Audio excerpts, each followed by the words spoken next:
And I will tell you, Alicia, and this is, hindsight's always 2020. When we did a community planning many years ago, we did about an average of 1.25, 1.5 cars per family. But let's face it, nowadays, most family has 2 cars. So we started off with the planning way wrong, and we're trying to work and correct that. Civil engineers are making a concentrated effort to get more parking where they can, but also we're balancing that where we don't want to tear up trees either, and we don't want to tear up playground areas. So we're trying to balance that. But I can guarantee you we are trying to improve the parking, especially in the dorm area, and see what we can, the tower area, and making sure we can get that more spaces. Right, because I know there's a few people, when they've gotten their tickets, they take them to the security forces, and they tell them just park at the BX and walk to the towers. And then us walking from the BX and all of the snow is really like... Yeah, that's probably not... that's probably not the best advice. Not the best I will work on that answer if that answer is coming back. But I will tell you, and I know personally the security forces commander takes an interest in this, is he does his best to control those tickets, especially in the tower, because he understands that there's issues going on, or if an event occurs within a tower, there's just not enough parking spaces. So I will tell you he does control those. So you may get a ticket and ultimately it's torn up. I can't guarantee if one of those are or are not, but I think he does manage that very closely. Okay, because the most recent ticket that has been had in our tower, now there's a 30-day suspension on driving. I'd rather you email me that, John.Griffin. Let me find out about that one.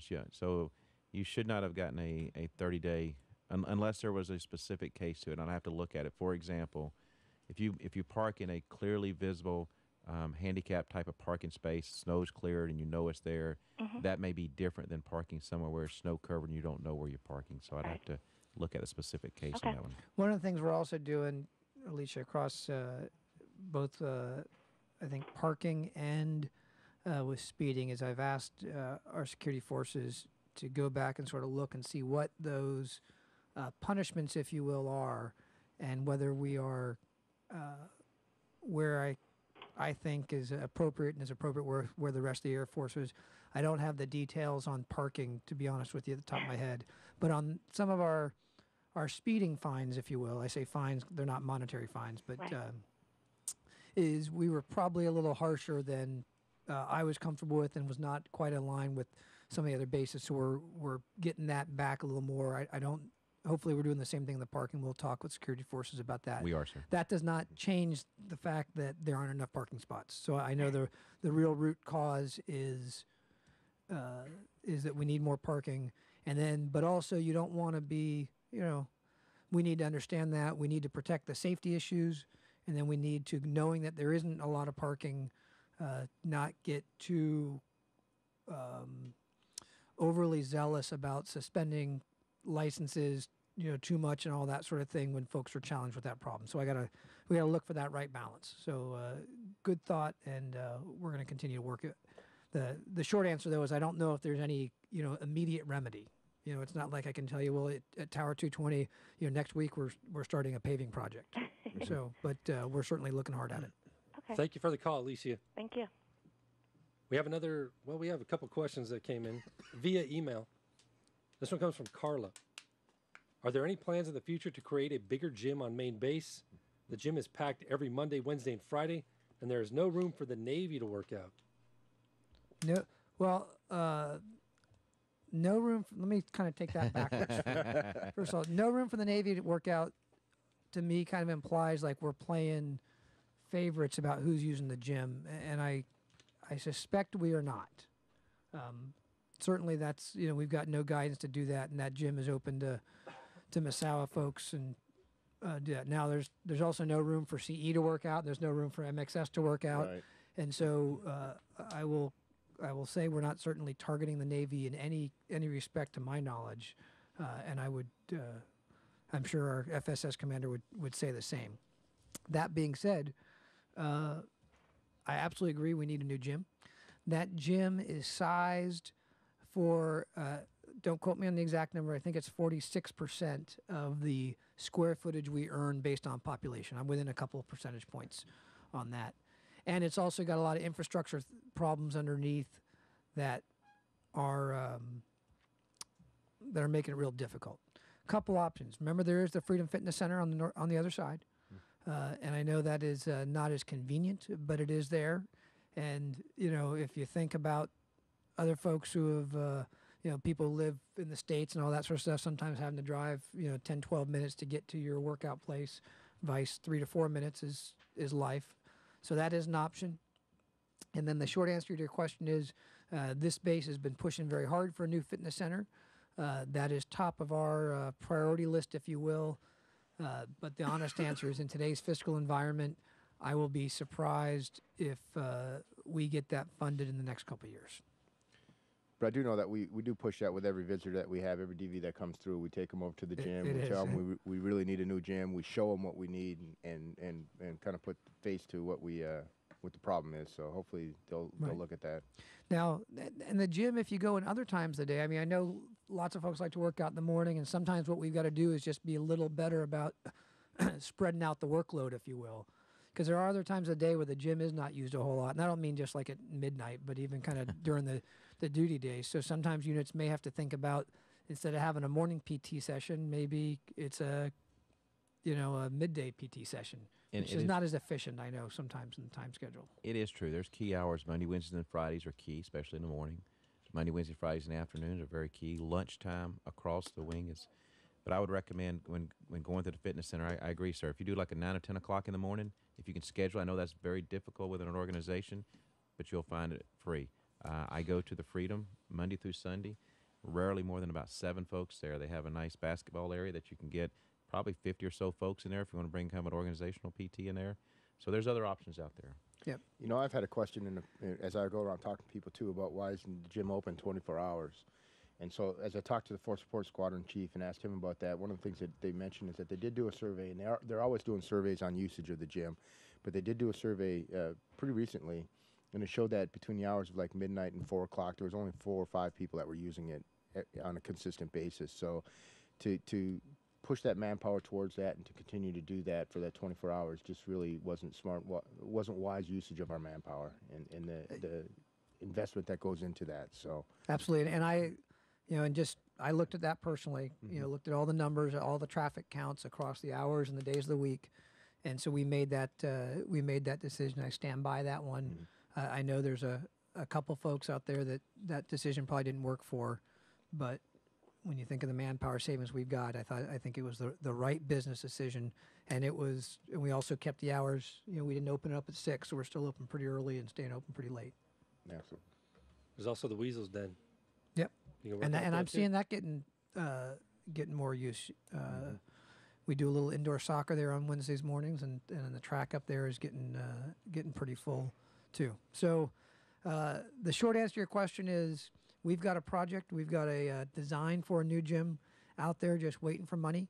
We've got a place on base to put it, and we are fighting for money, but it's going to be a tough battle with all the fiscal constraints. Thank you for the question, Carla. We have another email. This is about the CDC.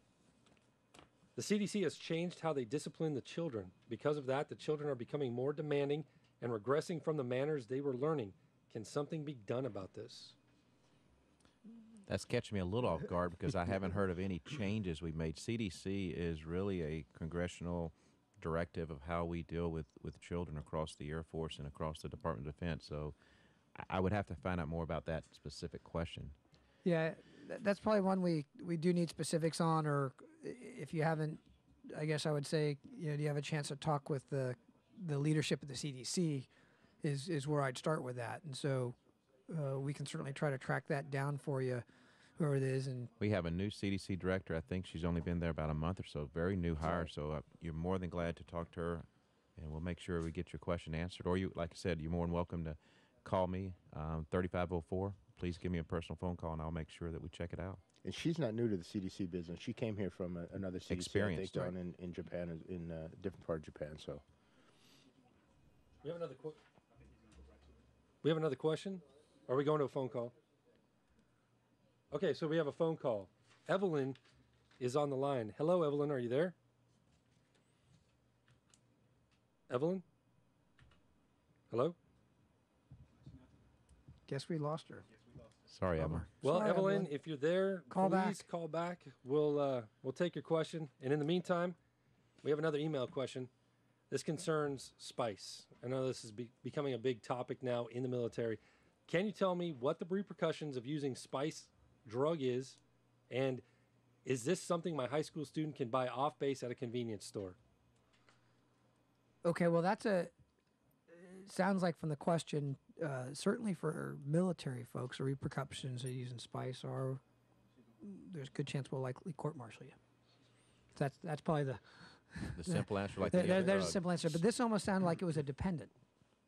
It did. So the repercussions, I have put into policy that spice, even if you are dependent, may not be on our installation. So if I find active duty folks, of course we can handle through the Uniform Code of Military Justice. Dependents are a little bit different, and I don't want to say exactly because you got to look at each case in particular. But as a general rule of thumb, I have come out and put out policy that you may not have spice on base, even if you're a dependent, and if you are in violation of that policy, then a likely outcome, because I probably cannot prosecute you for that, but I can potentially bar you from the base. And so I do have the authority to say, this person is not allowed on the base. And if you're dependent, that might mean you now have to, find some way for them to be, cared for back in the States or remain off base and then go to a civilian school and all that sort of stuff. As far as buying it in a convenience store off base, I do not know. I would suspect not, but that's only a suspicion. I think the short answer is I do not know. Yeah, I'm not sure if you can either, but I think part of that we have to look at is spice is considered now by the U.S. Air Force anyway, and the Department of Defense as a drug. So it's treated as any other drug that we have in the military. You have to be you can't use it, you can't take it, and it's not just the discipline side of it, but it's also the health risk. The reason that they put it on that list is because it is a danger to your health, and so if our children are going out there and they're bringing that on the base, or they're using it and they're sharing it with other children and all that things, those are things that we have to consider as parents, and the commanders have to consider when they're making decisions on barment and those types of things, is the safety of other folks, not just that one person who wants to go downtown if it is available in those shops. We have a phone call. Evelyn on the line. Evelyn, are you there? Yes, I'm here. There you Good go. morning. We got you this time. Sorry about that, Evelyn. It's okay. Question for you. I live in Tower 1939. We've been there for almost a year now. And since we've been there, we've had over 10 fire drills. And this is not something that occurs in the daytime. It occurs in the middle of the night, mostly at 3 o'clock in the morning. 2 days ago it happened, and it's a weekday, and we're bringing our infants outside, sitting outside for 30 minutes waiting in the cold till the fire people come. So is there something we can do about this? Evelyn, do you just kind of help me understand, do you sense it's a fire drill, like a planned fire drill, or do you sense that there is maybe some sort of malfunction going on with the fire system? Because I know we had a tower about a year ago where we were having troubles with the fire alarms. And that's our tower. Okay. Evelyn, can you turn your radio down? Sure. We're getting some feedback. Sorry. All right. We'll have to go probably take a look at that one. Evelyn, I'll drive over there today and talk to the fire marshal and the base civil engineer. My instinct is that I want to make sure. I don't think they're fire drills. They're probably the fire alarm going off, and it could be for really something's going on, so you always want to respond to it. I do not think there would be drills at 3 a.m., so I do not think it's a drill. Okay, because, it's constantly happening. And, I know that you guys cannot control everything, but it's like we have kids and we are constantly getting them up. We are working parents, and, we getting them up at 3. We have to be back in the house and then waking them up again in another hour. Oh, yeah. So we can get up. And, it's just really becoming a problem. I hear you. And certainly, again, there's a couple things that could be causing it. Okay. It could be some sort of faulty system, which is causing the fire alarms to go off. And that, of course, we need to take a look at it. It could be a bad a bad string of someone, people, residents that are doing things that are causing it to go off. In which case, that's kind of what we need to have happen, of course, Okay. if there's actual fire. But it's important that we don't obviously for now ignore them when we're hearing, because none of these, to our knowledge, are like a planned training event.